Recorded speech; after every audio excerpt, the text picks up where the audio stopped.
Boa noite a todos, sejam bem-vindos à Casa Espírita Os Mensageiros. Na noite de hoje nós teremos a palestra da Vera, que é a nossa trabalhadora aqui da casa, e o tema da palestra dela é o Sermão da Montanha, Buscai os Valores do Céu. Estamos ansiosos para escutar o que a Vera tem para trazer para a gente com esse tema tão rico.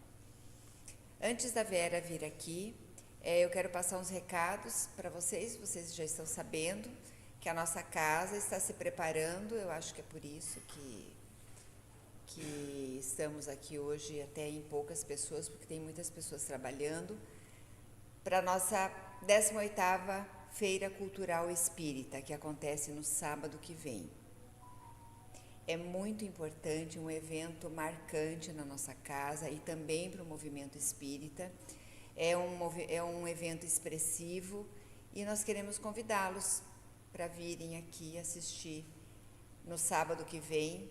Sábado que vem, às 14 horas, começam as apresentações. Nós teremos essa feira espírita, para quem ainda nunca veio. Ela é composta de várias apresentações acerca de um tema, e o tema desse ano é o Evangelho. Então, as crianças e os jovens da evangelização e os adultos que estudam, eles preparam algumas encenações mostrando algo, para a gente sobre o tema da feira. E esse, como eu falei, desse ano é o Evangelho.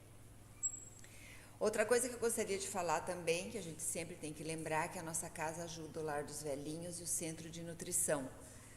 O Lar dos Velhinhos com produtos de higiene e limpeza e o Centro de Nutrição com leite. Então, por favor, quem quiser colaborar conosco e deixar aqui algum desses itens, será muito bem-vindo e desde já agradecemos.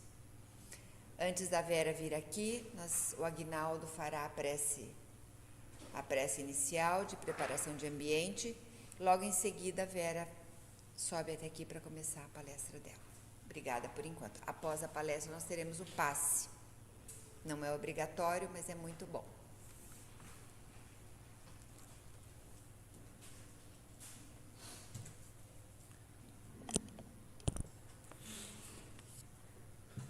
Uma boa noite a todos. A leitura de hoje é do livro Pão Nosso, de Chico Xavier, psicografado por Chico Xavier, pelo Espírito Emmanuel. A leitura é a leitura de número 40, cujo título é Em Preparação. Diz o Senhor: porei as minhas leis no seu entendimento e em seu coração as escrevereis. Eu lhe serei por Deus e ele me serão por povo. Isso foi escrito por Paulo em carta aos Hebreus, no capítulo 8, versículo 10. E Emmanuel discorre da seguinte forma: traduziremos o Evangelho em todas as línguas, em todas as culturas, exaltando-lhe a grandeza, destacando-lhe a sublimidade, semeando-lhe a poesia, comentando-lhe a verdade, interpretando-lhe as lições, impondo-nos ao raciocínio, aprimorando o coração e reformando a inteligência, renovando leis, aperfeiçoando costumes e aclarando caminhos. Mas virá um momento em que a boa nova deve ser impressa em nós mesmos, nos refolhos da mente, nos recessos do peito, através das palavras e das ações, dos princípios e ideais, das aspirações e das esperanças, dos gestos e pensamentos. Porque, em verdade, se o céu nos permite espalhar-lhe a divina mensagem no mundo, um dia exigirá nos convertamos em traduções vivas do Evangelho na terra. Com essas palavras, lembrando de Jesus, nosso irmão maior, nosso mestre, E pensando no nosso Pai, Deus, agradecemos. Agradecemos por esses momentos que aqui estamos, em busca de tranquilidade, de aprendizado, de paz e de lenitivo para os nossos corações. Agradecemos por nossas vidas, agradecemos pela oportunidade do aprendizado dessa doutrina santa. Por isso pedimos, Senhor Jesus, que nos abençoe para que possamos ficar em paz, para que possamos entender e compreender a Tua mensagem e que, quiçá, um dia sejamos cartas vivas do Teu Evangelho. Mestre amigo, pedimos por todas as pessoas que necessitam de Ti, de alguma forma. Pedimos hoje, em especial, para a Vera, que fará a exposição da noite, que possamos entender e compreender a mensagem que ela está nos trazendo. Pedimos então, Mestre, que esteja conosco hoje e para todos sempre. Que assim seja.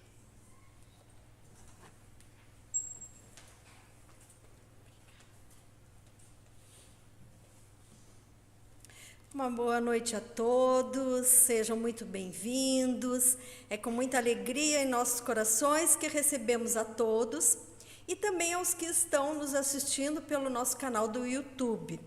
Então, sintam-se muito abraçados por todos nós. E hoje, meus queridos irmãos, amigos, nós estamos numa série, que vocês já vão ver como que é, do Sermão da Montanha, e hoje é a conclusão, é a última palestra sobre esse tema. E foi denominada Buscai os Valores do Céu.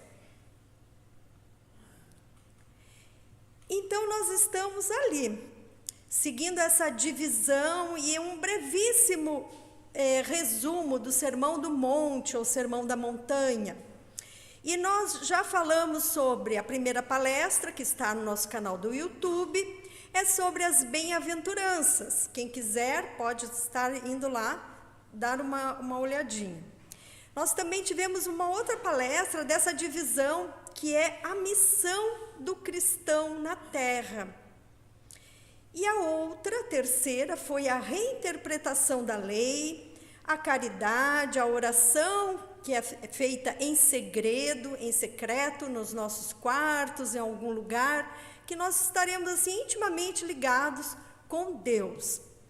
E hoje, então, finalizando com muita alegria essa tarefa que foi nos dada pela espiritualidade, e nós estamos, então, finalizando com buscai os valores do céu e as orientações finais. Bem, nós lembramos que Gandhi, nós já tínhamos até falado na nossa primeira palestra, que Gandhi, ele chegou a dizer o seguinte: se todos os livros da terra se perdessem e ficasse apenas o Sermão da Montanha, nada teria se perdido. Por que isso, meus irmãos? Porque o Sermão da Montanha ele é riquíssimo, ele tem uma grandiosidade dos ensinamentos, da palavra de Jesus, do que Jesus veio fazer aqui na nossa terra.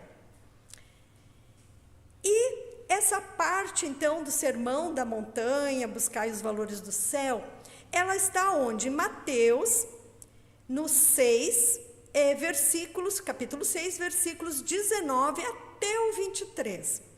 Então, o que é o Sermão da Montanha? Para quem não conhece muito bem, ele é um discurso que Jesus fez e ele pode ser lido especificamente em Mateus, dos capítulos que vão ao capítulo 5 ao 7, e também tem alguns fragmentos no Evangelho de Lucas. E esse discurso de Jesus, ele profere lições de conduta moral, ditando os princípios que normatizam e orientam a vida cristã. esses discursos podem ser considerados como um resumo. Então, é um resumão ali dos ensinamentos de Jesus a respeito do reino. Ele sempre nos falava, Jesus, sobre o reino. Então, esse acesso a esse reino, essa transformação, o que produz esse reino, destacando a importância das nossas atitudes interiores, como a nossa pureza de coração, a nossa humildade. E as bem-aventuranças, então, são o anúncio da verdadeira felicidade. E quem é que não quer ser feliz? A gente, né? Todos nós buscamos sermos felizes. Então, nessa busca dessa felicidade com as bem-aventuranças, nós vamos vendo também o caráter das pessoas que pertencem ao reino de Deus. E aí, o que diz essa parte 4 aqui desse resumão? Será que nós iremos falar. Não ajuntei tesouros na terra, os olhos são a lâmpada do corpo, não se pode servir a Deus e à riqueza. Da mesma forma que julgueis, será julgado. Faça ao próximo o que gostaria que vos fosse feito. Não lanceis pérolas aos porcos. Entrai pela porta estreita. E cuidado com os falsos profetas. É uma advertência. E as orientações finais seja como o homem sábio que constrói sua casa sobre a rocha. E aí tem, assim, um pedido de Jesus que coloque esses ensinamentos em prática. Portanto, vamos começar.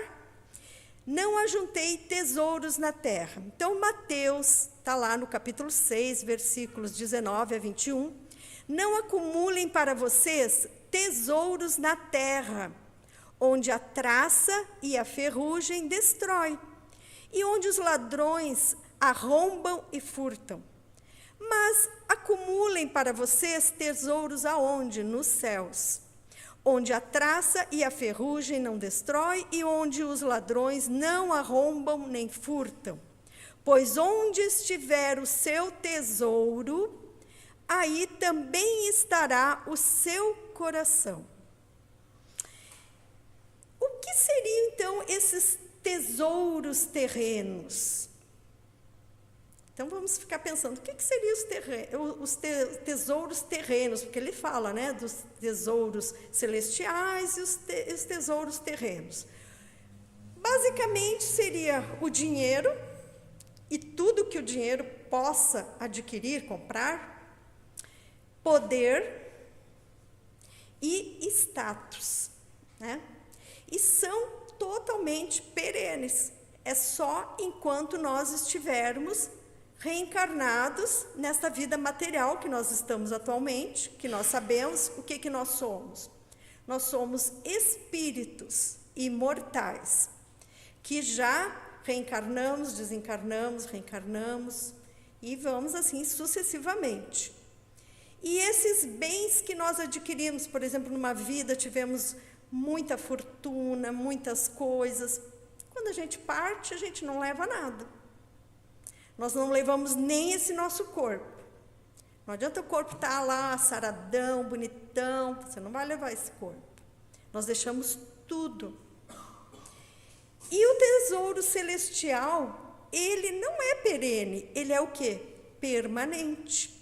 Ele não se perde e nem nos é tirado. Ele é seguro. É uma conquista espiritual do nosso espírito.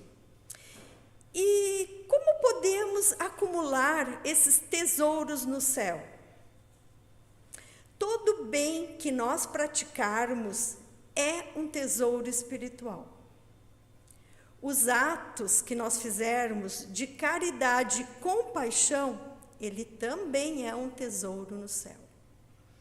O desenvolvimento das nossas virtudes, como amor, alegria, paciência, bondade, benignidade, fidelidade, mansidão e autocontrole, que estão, todos eles, em Gálatas, capítulo 5, versículos 22 a 23, eles também são tesouros celestiais. Então, é um chamado para nós investirmos no que é eterno e imperecível, em vez do que é temporário e passageiro, ao alinharmos os nossos corações e nossas vidas à vontade e aos propósitos de Deus. Mas aí alguém aqui pode me perguntar, mas eu não posso ter um bem, não posso ter uma casa, não posso ter um carro, não posso ter bens materiais, porque isso aí, né, não ajunteis tesouros na terra e tal. Não, nós podemos ter, mas nós não podemos fazer com que isso invada o nosso coração, que invada a nossa vaidade, que invada ao ponto de nos corromper de alguma forma. E nós ficarmos de tal maneira entrelaçados nisso, que isso vai nos prejudicar a nossa evolução espiritual. Porque nós, muitas vezes, né, a pessoa desencarna ali e tal, e a pessoa acaba, ao invés de partir para o plano espiritual, leve, não, vai ficar... Não, porque a minha casa, eu não posso sair daqui, já mudou de patamar, já mudou de plano, já está na outra dimensão, na dimensão espiritual, mas vai estar ali com a mente dela, o coração dela, ali naquela casa, naquele bem. Então, a gente não pode, nós temos que sermos pessoas mais despojadas, usarmos as coisas materiais, porque faz parte, nós estamos aqui na matéria, mas não nos apegarmos, é nesse apego. E vamos continuar. O segundo ensinamento: os olhos são a lâmpada do corpo. Então, lá em Mateus, capítulo 6, versículos 22 e 23, diz: a candeia do corpo são os olhos, de sorte que se os teus olhos forem bons, todo o teu corpo terá luz. Se, porém, os teus olhos forem maus, o teu corpo será tenebroso. Se, portanto, a luz que em ti há são trevas, quão grandes serão tais trevas? Então, Jesus usa essa metáfora para ilustrar a importância da nossa direção e do nosso foco, para onde nós estamos voltando a nossa atenção. Isso é muito profundo, gente, muito profundo. Aonde que está a nossa atenção e foco da nossa vida? Aonde? Se os nossos olhos estiverem voltados para coisas boas, todo o nosso ser será iluminado pela luz e por Deus. Porém, se a nossa visão estiver focada apenas nas coisas, dos padrões deste mundo, estaremos vivendo o quê? A vida terrena e não a espiritual. Vocês já ouviram aquela expressão popular que diz assim: os olhos são a janela da alma? Pois é, ela faz uma conexão entre os nossos olhos e a nossa alma. Isso é muito profundo. Jesus está trabalhando, então, nesse texto, a importância de seus discípulos, deles dedicarem a Deus e fortalecerem-se espiritualmente, conquistando os tesouros dos céus. Isso dará a eles uma luz espiritual, que é a visão correta, limpa, clara. Se a pessoa permite que as trevas habitem em seus olhos, na forma como ela vê as coisas, o que isso vai ocasionar? Isso vai contaminar toda a vida da pessoa. Todo o ser estará nessas trevas e não na luz. É uma vida toda, então, tomada por essa situação. E aí vem aquela frase de Jesus: que grandes trevas serão, pois um ser humano tomado pelas trevas, ele não tem limites em suas maldades. Então, isto é mais um ensinamento bem profundo do nosso Mestre Jesus, né? Onde estão os nossos olhos? Onde está o nosso foco? Aonde que nós estamos nos focando na nossa vida? É ali que é a lâmpada do nosso corpo, que nos dá o direcionamento. O terceiro, então, não se pode servir a Deus e à riqueza. Então, o que ele diz? Ninguém pode servir a dois senhores, pois odiará um e amará o outro. Vocês não podem servir a Deus e ao dinheiro. Não podeis servir a dois senhores. Então, o que é isso? Jesus conclui destacando a impossibilidade de se servir a Deus e ao dinheiro enquanto riqueza material. Devemos escolher a quem nós estaremos servindo.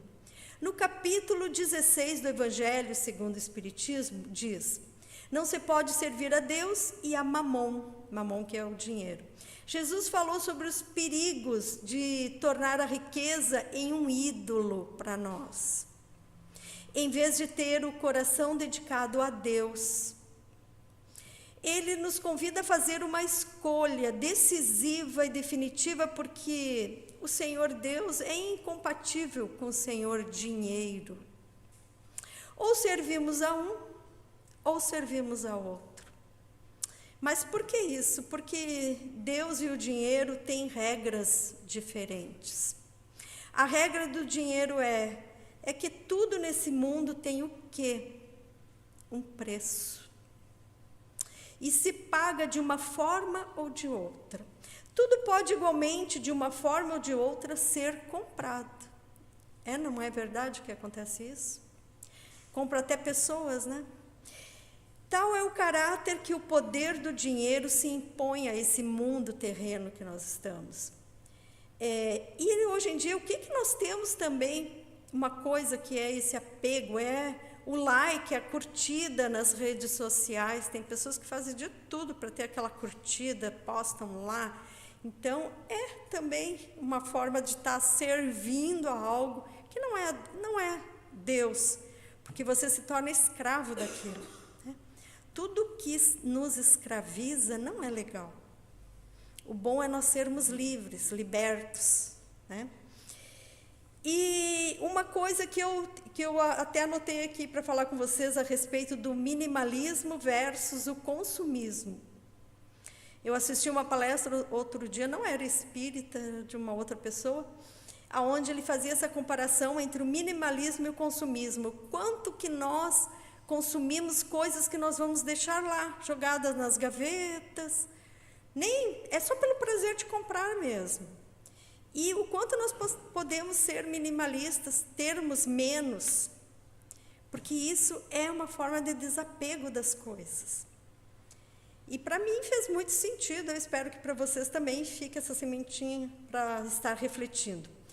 E a regra de Deus é a justiça, que cria o quê? A fraternidade, a partilha, para que todos tenham liberdade e vida.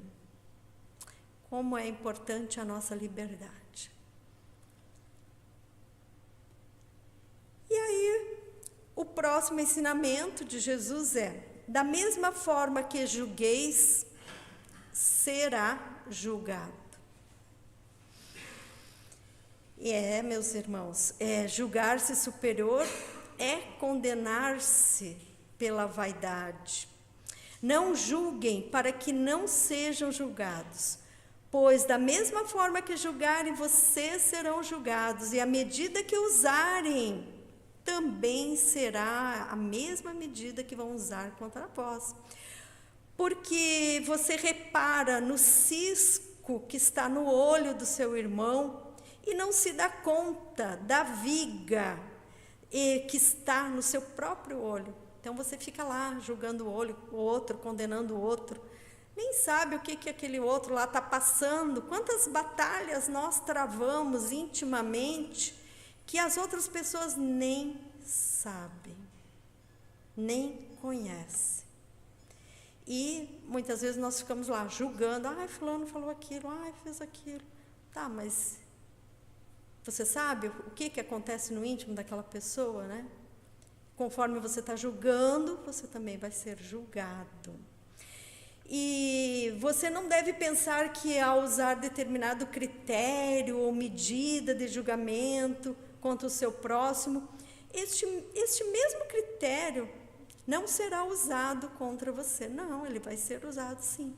No Evangelho segundo o Espiritismo, no capítulo 10, bem-aventurados os que são misericordiosos. Não julgueis para não sermos julgados. No capítulo 11 diz assim: não julgueis a fim de não sermos julgados, portanto sereis julgados conforme houver julgados os outros.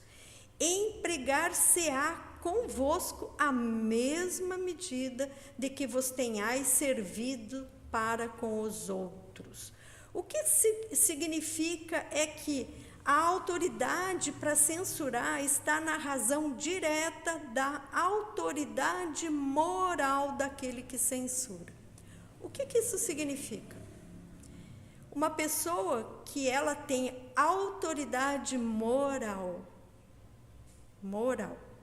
ela pode estar dando um alerta para o outro. Mas quantos de nós aqui somos tão evoluídos que temos essa autoridade moral para fazermos isso?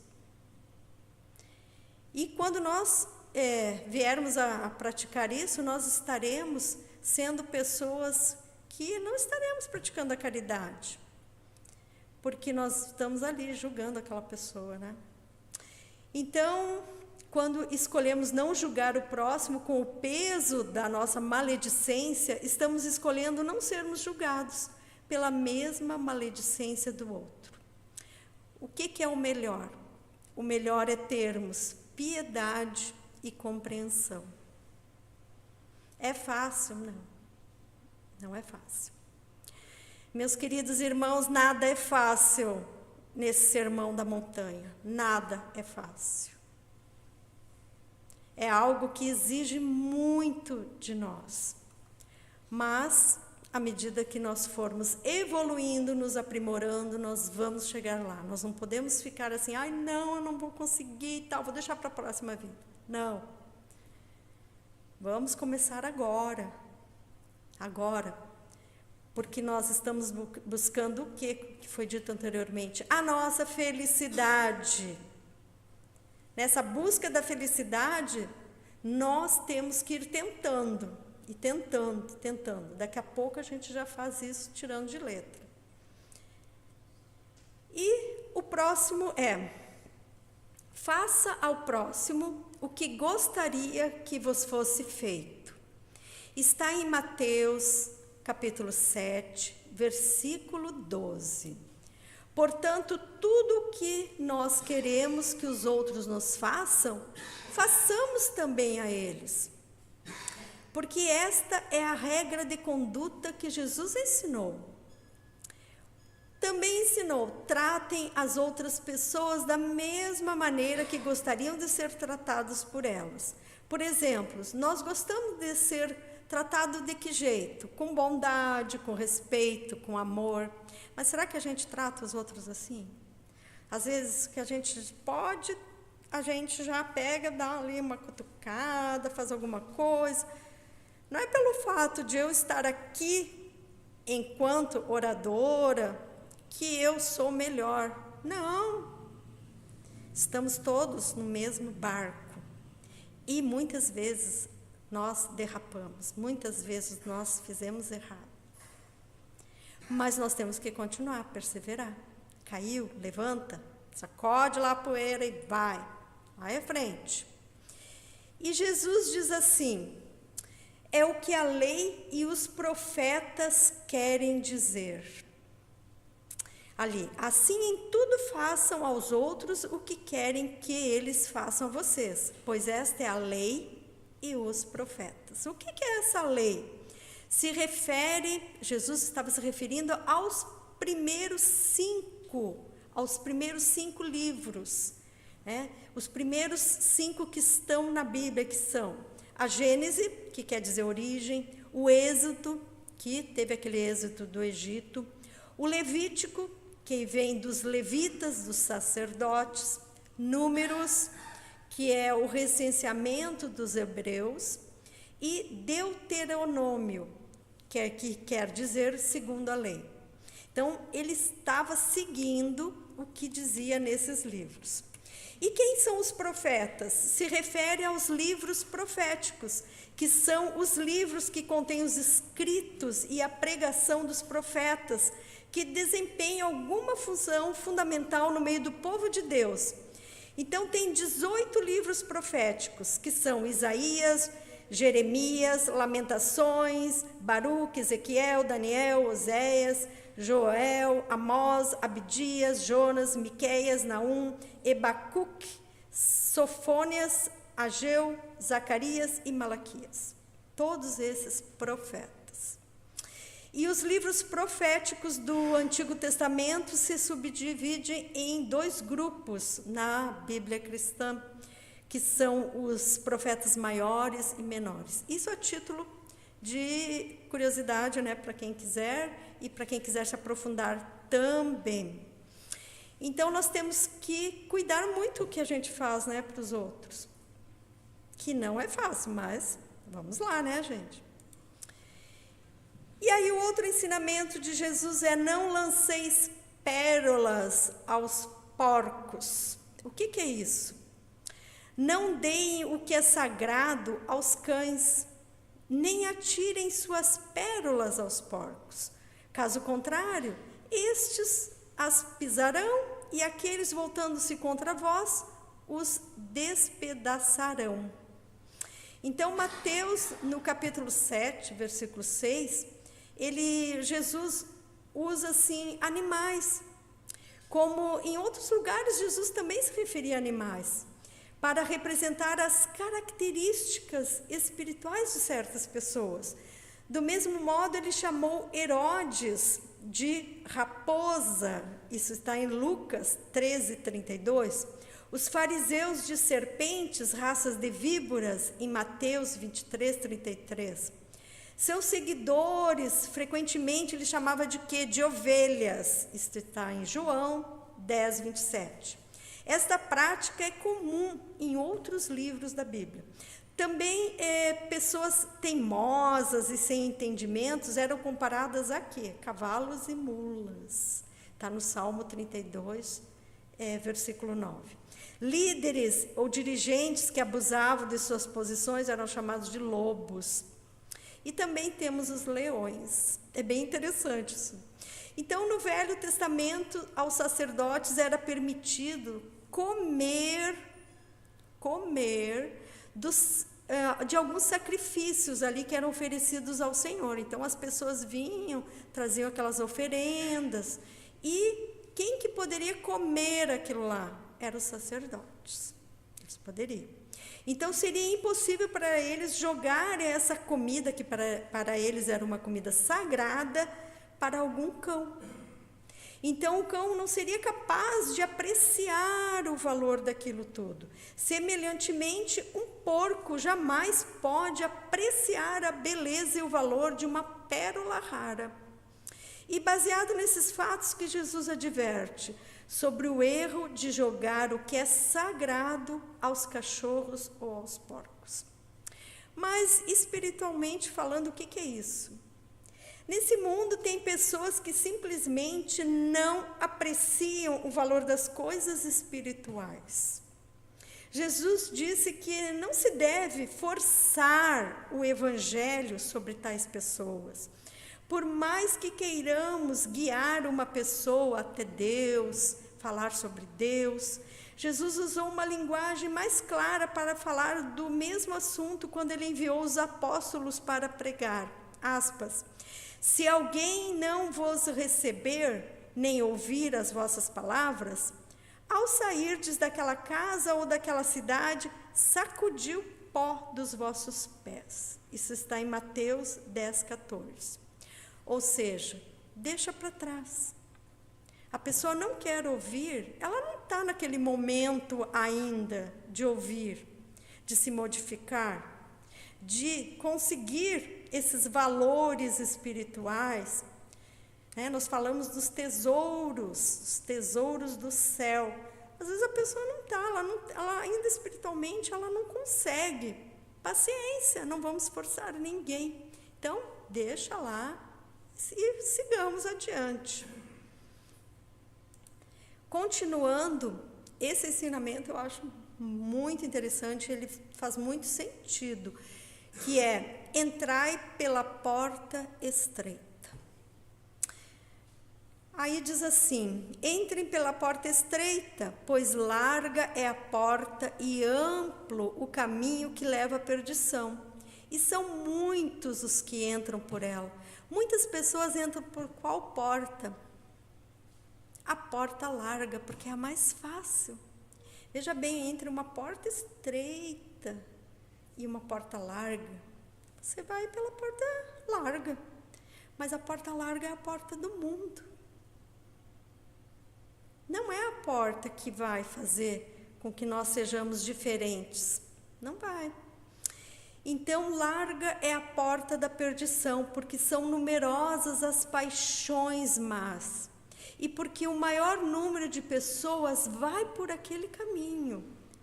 Por qual caminho? As pessoas não são muito evoluídas. Nós estamos num planeta que ele é de provas e expiações. Aqui perdura mais o bem, o mal, como é que é? Nós sabemos que aqui, nesse estágio evolutivo que nós estamos, e nesse planeta que nós estamos reencarnando, ele é um planeta onde perdura o mal ainda. Então, as pessoas vão praticar o quê? Ações boas, que exijam que entre pela porta estreita ou pela larga. E aí nós vamos imaginar o tanto de escolhas que nós temos que fazer durante a nossa reencarnação.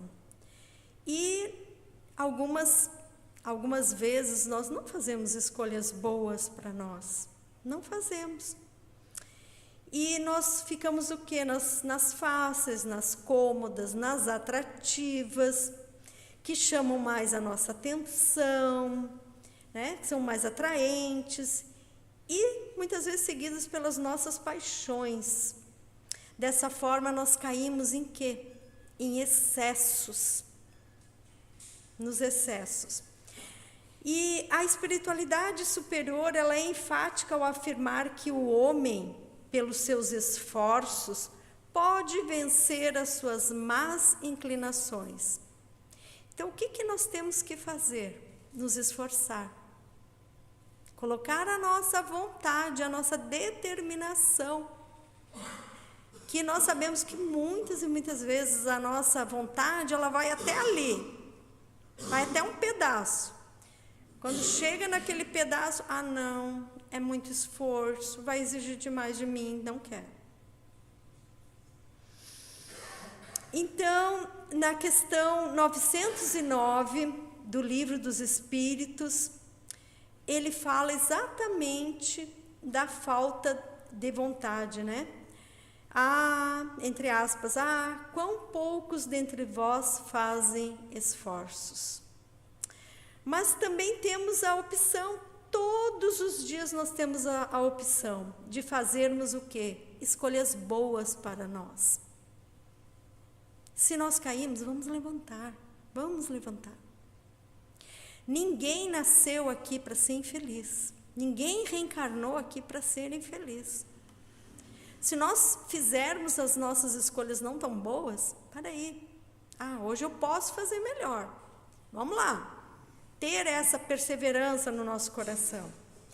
E aí nós vamos estar passando por qual porta? Pela porta estreita. Mas isso não significa que precisa ser tão difícil, aquilo assim, com tanta dó, tão custoso, mas só que necessita do nosso esforço. Vamos nos esforçar um pouquinho mais, né? Um pouquinho mais. E nós temos ainda aquele pensamento de que precisamos sofrer para viver o reino dos céus dentro de nós. E não é isso. Não é esse sacrifício que Jesus espera de nós. é o sacrifício do esforço, da atitude, de domar as más inclinações. Simão Pedro elenca 2 tipos de esforços necessários para nos adaptarmos à porta estreita. O esforço número 1 é o entendimento. Qual a melhor forma para passarmos pela porta estreita? Ao pensar, vamos achando formas novas e diferentes, então nós temos ali que refletir, por que não estamos conseguindo? Por que os outros conseguiram e eu não consigo? O que eu deveria fazer? Né? Então, nós temos esse entendimento, levarmos para o nosso discernimento, a nossa razão. Por que eu não estou conseguindo? Tanta gente consegue. Por que eu não consigo ainda? Por quê? E ele fala também sobre atitudes. Quais forças estamos colocando para vencer essa porta? Para passarmos por essa porta estreita? Lembre-se de que precisamos de discernimento para escolhermos entre a porta estreita e a porta larga. Mesmo quando nos achamos perdidos, vindos de uma longa trajetória de escolhas pela porta larga da perdição. Jesus, com seu coração misericordioso, nos proporciona novas oportunidades. Todos os dias amanhece. Todos os dias nós temos a oportunidade de fazermos escolhas diferentes. E vamos continuar, então, nessa trajetória. Cuidado com os falsos profetas. É uma advertência nesse sermão da montanha. Assim como o corpo sem a alma é morto, também a fé sem obras é morta. Cuidado com os falsos profetas. Vocês os reconhecerão por seus frutos. A árvore boa não pode dar frutos ruins, nem a árvore ruim pode dar frutos bons. Então, o Evangelho, segundo o Espiritismo, no capítulo 21, itens 1 a 3, nos fala quem são os falsos profetas.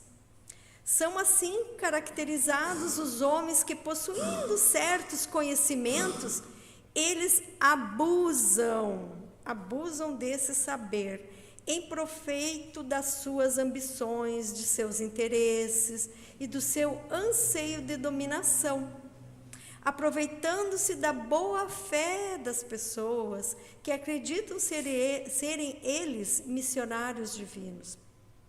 E o que é a árvore?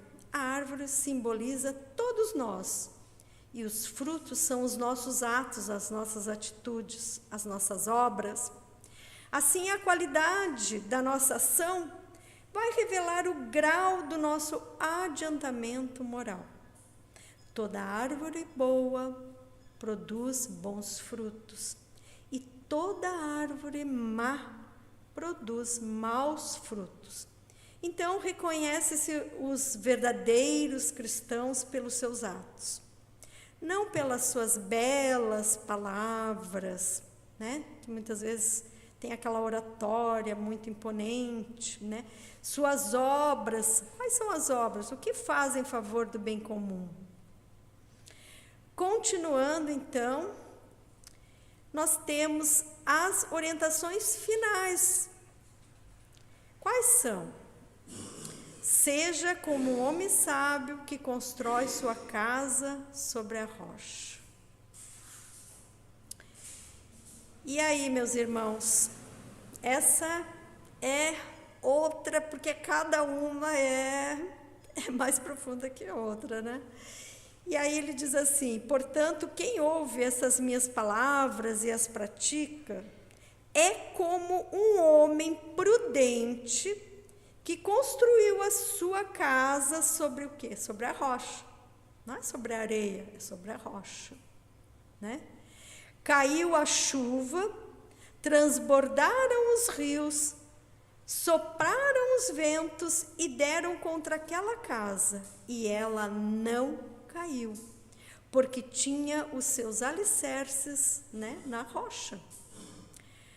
Mas quem ouve estas minhas palavras e não as pratica, é como quem? Um insensato, que construiu a sua casa sobre a areia. Caiu a chuva, transbordaram os rios, sopraram os ventos e deram contra aquela casa, e ela caiu. E foi grande a sua queda. O que é essa rocha? Essa rocha simboliza que o homem é prudente. A pessoa prudente, a pessoa sábia, ela é capaz de evitar os perigos desnecessários, agindo de modo mais cauteloso, ser cauteloso com as coisas. Quem tem o hábito de se precaver, que se prepara antecipadamente para alguma coisa. Então, ele age de maneira sensata, ele é, via de regra, uma pessoa mais ponderada, porque ele leva para a razão, para o discernimento, ele age mais com calma. E o homem prudente, ele vê o perigo, ali tem um perigo, eu sei que ali tem um perigo, mas o que eu faço? Eu evito. Os insensatos não, seguem em frente e aí sofrem os danos. Temos também o homem insensato, que ele é uma pessoa sem juízo, o que não tem bom senso, não pratica o conhecimento que tem. E o que é a casa? A casa é a nossa mente. Então, é a mente de cada um de nós. Segundo as nossas próprias concepções, então, o que nós vamos fazer? Por exemplo, algumas vezes nós somos humilhados por algumas pessoas, Isso a gente sofre bastante, humilhação de algumas pessoas. E às vezes aquela pessoa que está humilhando, ela tem uma certa autoridade sobre a vida da pessoa. E assim, a nossa mente, que é a nossa casa, se ela estiver firmada na rocha, nas boas práticas dos ensinamentos de Jesus, uma vez lá recebido aqueles desvarios lá do outro, ele não vai ficar triste, ele não vai. Ele vai resistir àquela tribulação, às adversidades, e vai seguir a sua vida com dignidade. Então, nessa passagem, nós temos a advertência de Jesus para que tenhamos consciência da nossa responsabilidade diante das escolhas que nós fazemos.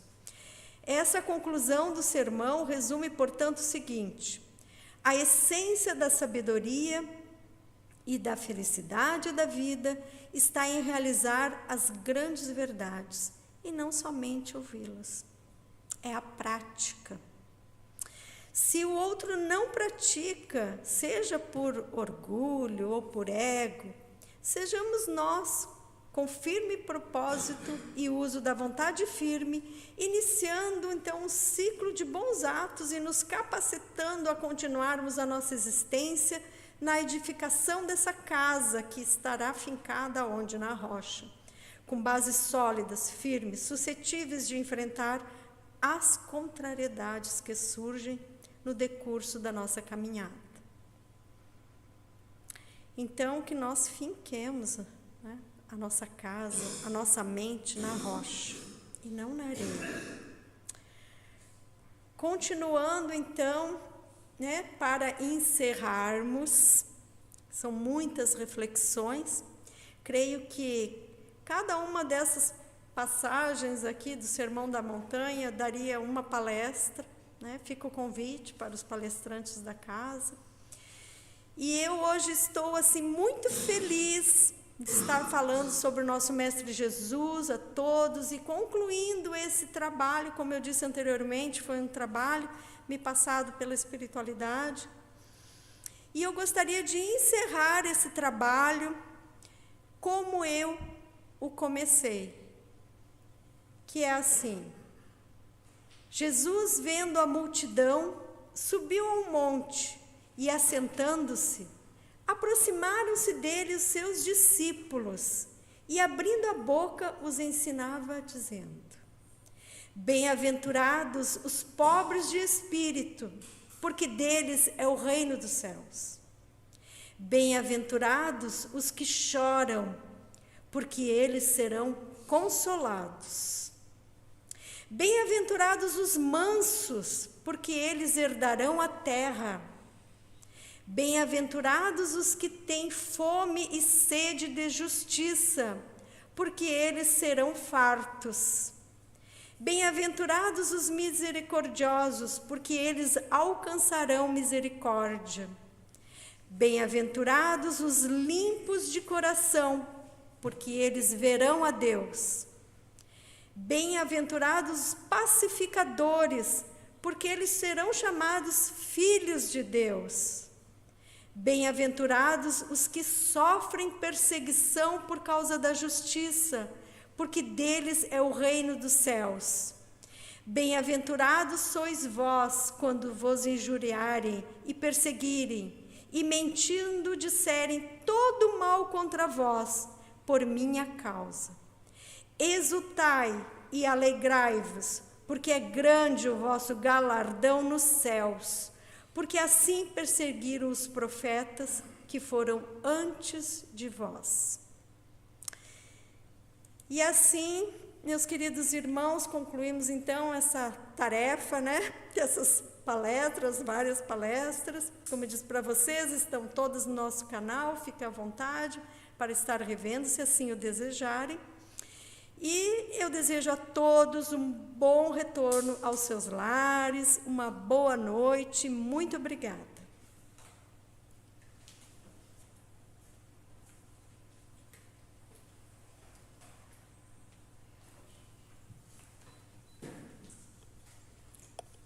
Muito obrigada, Vera.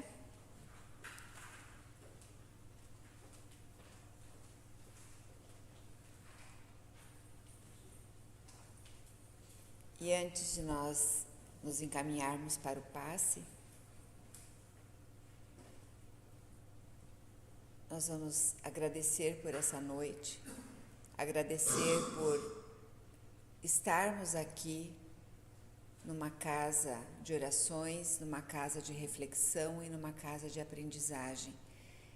Nós costumamos dizer que a nossa casa é uma escola onde aprendemos sobre a vida, sobre Jesus, e é um hospital onde nós temos a oportunidade de sararmos as nossas dores da alma, as nossas imperfeições, e aos poucos conseguirmos chegar ao caminho que Deus espera de todos nós.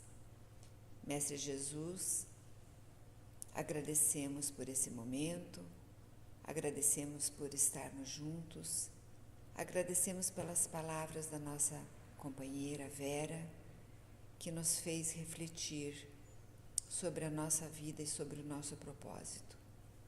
Que possamos exercer tudo que ouvimos, primeiramente na nossa casa, nos nossos lares, com as pessoas que estão juntas na nossa caminhada, no nosso trabalho, com as pessoas que labutam ao nosso lado, com o nosso próximo, em todos os lugares que estivermos. Que assim seja.